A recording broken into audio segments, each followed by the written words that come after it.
B का deadly combination बढ़ा रहा दुश्मनों की टेंशन। ब्रह्मोस को नहीं रोक पाएगी चीन की S-400 एयर डिफेंस मिसाइल। ऐसा हम नहीं कह रहे, ब्रह्मोस एरोस्पेस प्रमुख का दावा है। ब्रह्मोस के सामने कहां है चीन और पाकिस्तान? क्या है बराक मिसाइल की खासियत? परमाणु हथियार ले जाने में भी है सक्षम। B for BrahMos, B for Barak. So B का डेडली कॉम्बिनेशन से बौखला उठा है चीन। डिफेंस के क्षेत्र में भारत ने एक नया आयाम हासिल किया है। ऐसी कामयाबी जिसने भारत को दुनिया की नजर में और ऊंचा उठा दिया है। दुनिया के सबसे पावरफुल मिलिट्री पावर्स में से एक है भारत।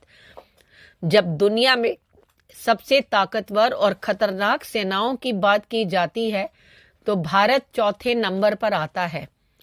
वहीं WDMMA के मुताबिक भारत की वायुसेना ने तो चीन को पछाड़ दिया और पूरी दुनिया में छठे पायदान पर है। बीते कुछ सालों में रक्षा क्षेत्र में भारत की ताबड़तोड़ कामयाबी ने तो सुपर पावर अमेरिका को भी भारत की तारीफ करने के लिए मजबूर कर दिया है। वैसे तो भारत के पास कई घातक हथियार हैं, लेकिन बी का जो कॉम्बिनेशन है उसने तो वाकई ही इन लोगों की तकलीफें बढ़ा दी हैं। चीन, हम जानते हैं, चीन रह रहकर भारत के साथ सीमा पर उलझता रहता है। अभी अरुणाचल के तवांग में जो चीनी सैनिकों ने घुसपैठ की कोशिश की और उनका मुंह तोड़ जवाब भारतीय सेना के जवानों ने दिया, वो तो किसी से छिपा ही नहीं है। परंतु इसके बाद भी चीन के साथ सीमा पर तनाव बना हुआ है। और इसी बीच भारत ने अपनी ब्रह्मोस मिसाइल के सफल परीक्षण किए, जिसके नाम से ही चीन थर-थर कांपता है।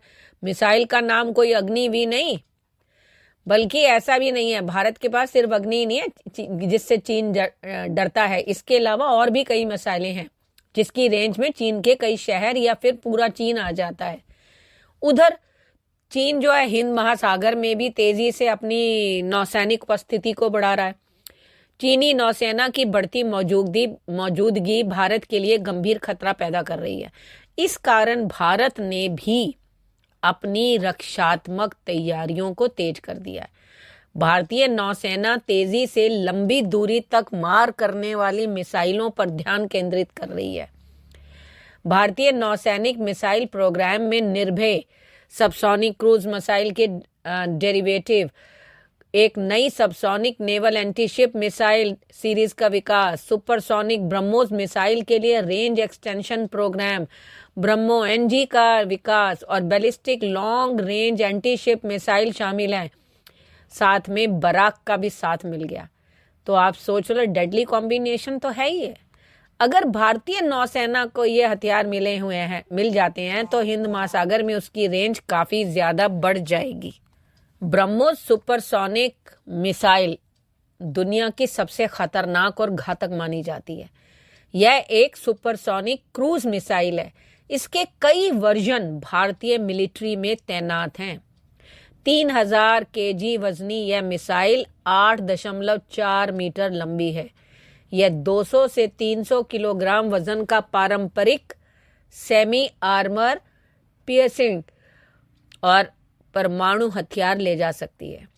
अलग अलग वर्जन 400 से लेकर 700 किलोमीटर रेंज के हैं। इसकी सबसे खतरनाक बात यह है कि ये जमीन या समुद्र से मात्र 3 से 4 मीटर ऊपर उड़कर जा सकती है। इसमें दुश्मन के राडार को उसके आने का पता ही नहीं चलेगा। इसकी गति 4939 किलोमीटर प्रति घंटा है। बात करते हैं बराक मिसाइलों की।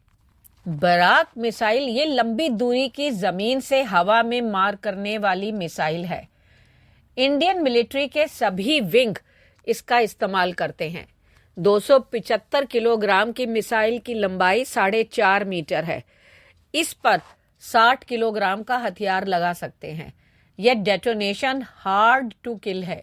यानी ये मिसाइल गिरी तो दुश्मन राख में तब्दील। इसका रॉकेट बिना धुआं छोड़े उड़ता है, इसलिए आसमान में दिखता ही नहीं। रेंज 16 से लेके 30 किलोमीटर तक है, जो 2469 किलोमीटर घंटा की स्पीड से उड़ती है। बता देते हैं कि बराक 8 जो है वो एक भारतीय इजरायली लंबी दूरी वाली सतह से हवा में मार करने वाली मिसाइल है। इसको विमान, हेलीकॉप्टर, एंटी शिप मिसाइल और यूएवी के साथ साथ क्रूज मिसाइलों और लड़ाकू जेट विमानों के किसी भी प्रकार के हवाई खतरा से बचाव के लिए डिजाइन किया गया है। ये संयुक्त रूप से इजराइल की इजराइल एरोस्पेस इंडस्ट्री IAI और भारत की रक्षा अनुसंधान एवं विकास संगठन यानी DRDO द्वारा विकसित किया गया है। हथियारों और तकनीकी अवसंरचना, अल्ट्रा सिस्टम्स और अन्य चीजों के विकास के लिए इजराइल का प्रशासन जिम्मेदार होगा, जबकि भारत डायनेमिक्स लिमिटेड BDL जो है मिसाइलों का उत्पादन करेगी। परमाणु हथियार ले जाने में सक्षम लंबी दूरी की इस मिसाइल का विकास भारत ने इजराइल के साथ मिलकर किया है। बराक 8 मूल बराक 1 मिसाइल पर आधारित है, परंतु इसमें अधिक उन्नत खोजक की सुविधा और लंबी दूर तक जाने की क्षमता है। इसकी मारक क्षमता 70 से 90 किलोमीटर है। 4.5 मीटर लंबी मिसाइल का वजन करीब 3 टन है और ये 70 किलोग्राम भार ले जाने में सक्षम है। इस मिसाइल को बहुउद्देशीय निगरानी और खतरे का पता लगाने वाली रडार प्रणाली से भी सुसज्जित है और इसका इस्तेमाल भी इसीलिए किया जाता है।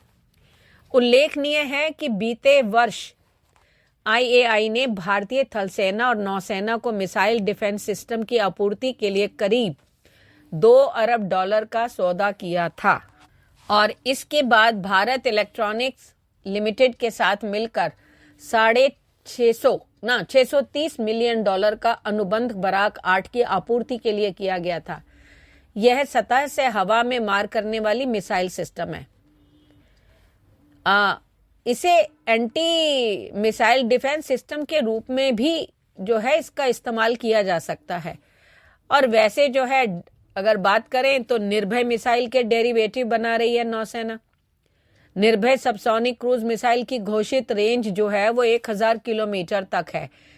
इसे DRDO के विमानी विकास प्रतिष्ठान ने विकसित किया है। जनवरी 2023 तक इस मिसाइल के 8 सफल परीक्षण किए जा चुके थे। उड़ान के दौरान विंग डिप्लॉयमेंट और उड़ान के दौरान इंजन स्टार्ट करने पर मिसाइल को लक्ष्य विमान की ओर घुमाने के लिए थ्रस्ट वेक्टर कंट्रोल जैसी तकनीकें सिद्ध हो चुकी हैं। 5 मीटर तक की बहुत कम ऊंचाई वाली उड़ान और नेविगेशन प्रणाली को भी प्रौद्योगिक विकास के हिस्से के रूप में सिद्ध किया गया है। ADA का इरादा मिसाइल और उसके वेरिएंट के साथ 100% स्वदेशीकरण हासिल करने का है, जो इन सिद्ध प्रौद्योगिकियों के विकास को विरासत में मिलेगा। अब DRDO के GTRI का बनाया हुआ छोटा टर्बोफैन इंजन इस मिसाइल से स्वदेशीकरण के प्रयास का प्रमुख हिस्सा है। कई गड़बड़ियों की रिपोर्ट्स के बाद हाल के वर्षों में व्यापक परीक्षण के बाद यह सिद्ध हो चुका है कि इंजन अच्छी तरह से काम कर रहा है। ब्रह्मोस एरोस्पेस तिरुवनंतपुरम में अपनी यूनिट के साथ STFE इंजन का उत्पादन कर रही है, जो अपनी उत्पादन क्षमता को प्रति वर्ष 18 इंजन तक बढ़ा रही है और हर साल 18 इंजन जो है वो DRDO भी जो है विकसित कर रहा है। इस स्वदेशीकरण प्रयास का एक प्रमुख हिस्सा है। इस मिसाइल की खासियतें भी सामने आई हैं। इसकी घोषित सीमा 500 किलोमीटर है, जबकि लंबाई 5.6 मीटर, व्यास 0.505 मीटर और पूरा वजन 975 किलोग्राम है। यह मिसाइल मैक 0.7 की गति से उड़ान भर सकती है। टर्मिनल फेज में इस मिसाइल के मार्गदर्शन के लिए RF सीकर के साथ INS GPS नेविगेशन की सुविधा से लैस है। SLCM में 2 प्रकार के वॉरहेड होंगे, PCB और एयरबस्ट, जो इस पर निर्भर हो सकता है कि SLCM AACM या AASCM संस्करण का है या नहीं। निर्भय की तुलना में उल्लेखनीय रूप से अधिक कॉम्पैक्ट है, जिसमें क्रूज फेस की लंबाई 0.4 मीटर कम है, व्यास 15 मिलीमीटर कम है और द्रव्यमान में कमी है। SLCM की काफी कम रेंज संभवतः पनडुब्बियों के टॉरपीडो ट्यूबों से मिसाइल को फिट करने की आवश्यकता से जुड़ा हुआ है। इन सब के साथ होने पर भी ब्रह्मोस मिसाइल काफी लंबे समय से भारतीय नौसैन्य का मुख्य हथियार बना हुआ है। 2027 तक जब भारतीय नौसेना अपनी KH-35 क्लब, एक्सोसेट और हार्पून मिसाइल को हटाकर स्वदेशी मिसाइलों को तैनात करना शुरू कर देगी, तब ब्रह्मोस सुपरसोनिक क्रूज मिसाइल ही स्ट्राइक क्षमता को बरकरार रखेगी। राजपूत क्लास के पुराने युद्धपोतों पर ब्रह्मोस मिसाइल अब भी तैनात है। ब्रह्मोस NG को सभी लड़ाकू विमानों पर भी तैनात करने की तैयारी चल रही है। ब्रह्मोस का एक छोटा संस्करण जिसे ब्रह्मोस NG कहा जाता है, उसका भी डेवलपमेंट जारी है। 1500 किलोग्राम वजनी मिसाइल को पहली बार प्रेक्षपण कुछ महीनों के भीतर होने की उम्मीद है। यह मिसाइल ब्रह्मोस ALCM के विपरीत लड़ाकू विमानों पर तैनात की जाएगी। अभी तक इसे सिर्फ specially modified Sukhoi Su-30 MKI लड़ाकू विमान पर ही तैनात किया गया है। आपकी क्या प्रतिक्रिया है? कृपया कमेंट करके बताएं। धन्यवाद।